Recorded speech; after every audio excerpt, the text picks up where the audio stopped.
ತೊಂದರೆ ಇಲ್ಲ.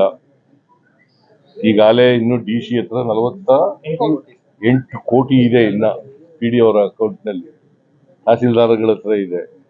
ಇನ್ನು ಬೇಕಾದ್ರೂ ಕೊಡ್ತೀವಿ. ಆಮೇಲೆ ಮನೆಗಳಿಗೆ ಇದಕ್ಕೆಲ್ಲ ಬೇರೆ ಹಣ ಕೊಡ್ತೀವಿ. ರಸ್ತೆಗಳು ರಿಪೇರಿ ಮಾಡ್ಲಿಕ್ಕೆ PWD ಇಲಾಖೆಯವರು ಮತ್ತೆ ಬ್ರಿಡ್ಜ್ಗಳು ಮಾಡೋದಕ್ಕೆ PWD ಇಲಾಖೆಯವರು ಮಾಡ್ತಾರೆ. ಯಾರು ಅವ್ರು ಪೋಸ್ಕೋ ಕೇಸ್ ಸಿಗಾಕಂದ್ರೆ ಅವ್ರು ರಾಜಕೀಯದಲ್ಲಿ ಲಾಯಕ ಹೇಳಪ್ಪ ನೀನು. ಎಷ್ಟು ಕೇಸ್ಗಳಿದಾವೆ ಅವ್ರ ಮೇಲೆ? ಅವರು what moral right he has to ask my resignation? Charge sheet is filed against him. POCSO ಕೇಸ್ನಲ್ಲಿ ಸಿಕ್ಕಾಕೊಂಡಿರುವಾಗ ಕೋರ್ಟ್ನವ್ರು ಏನೋ ಜಾಮೀನು ಕೊಟ್ಟಿದ್ದಾರೆ ಅಂತ ಹೊರಗಡೆ ಇದ್ದಾರೆ, ಇಲ್ಲರ ಒಳಗಡೆ ಇರ್ಬೇಕಾಗಿ.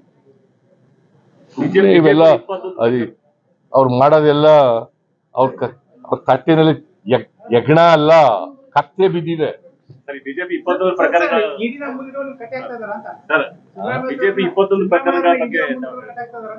ಪ್ರಕರಣಗಳು ನಾನೆಲ್ಲ ಅಸೆಂಬ್ಲಿನಲ್ಲಿ ಪ್ರಸ್ತಾಪ ಮಾಡಿದ್ದೀನಿ. ಅವೆಲ್ಲ ಕೆಲವೆಲ್ಲ ಈಗಾಗಲೇ CID ಎಂಕ್ವೈರಿ ಪ್ರಾರಂಭ ಆಗಿದೆ. ಇನ್ನು ಉಳಿದವಕ್ಕೂ ಎಂಕ್ವೈರಿ ಮಾಡ್ತೀವಿ.